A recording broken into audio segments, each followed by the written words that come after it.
Kamusta po kayo lahat? Si Ruro Madrid po ito. At welcome po dito sa ATM.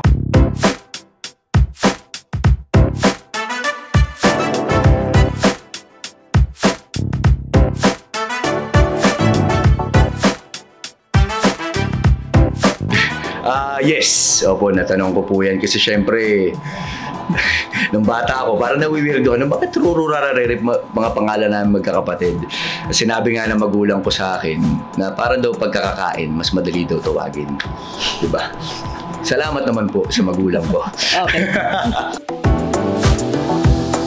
Childhood dream. Ever since bata ako talagang gusto ko maging sundalo. Yun talaga yung ultimate dream ko. Pero dahil lang nanay ko po taga Zamboanga, alam po niya yung buhay ng mga militar. So sabi niya sa akin, naku, wag na, hindi ko kaya mawalan ng anak na lalaki. So yun, syempre sinunod ko yung nanay ko.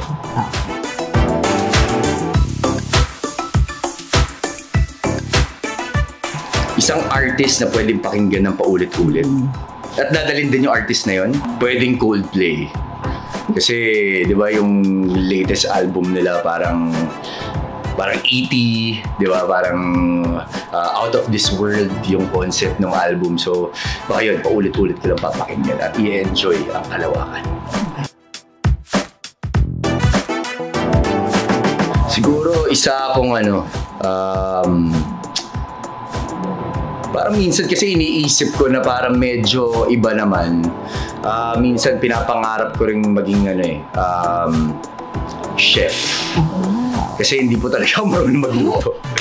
So, frustrated po ako na maging magaling magluto. So, yun, hopefully, sa kabilang buhay, yun po ang buhay ko. Dog person.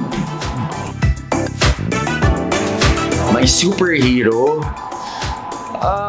Siguro, bukod sa magulang ko, matuturing kong hero din. Malaki na iambag niya sa buhay ko kahit na hindi ko pa siya na-meet, hindi ko siya nakilala, pero si Kobe Bryant. Dahil yung mentality niya, na-apply ko lagi sa trabaho, kung paano siya, paano yung passion niya dun sa craft niya. So parang yun yung naging basihan ko every time na may ginagawa akong proyekto. Special skill. Ito actually parang napakita ko na rin to dati, pero ulitin ko na lang at para po sa ATM. Kaya ko pong abutin yung ilong ko gamit ang dila ko. It's like this. Okay. Thank you, ATM!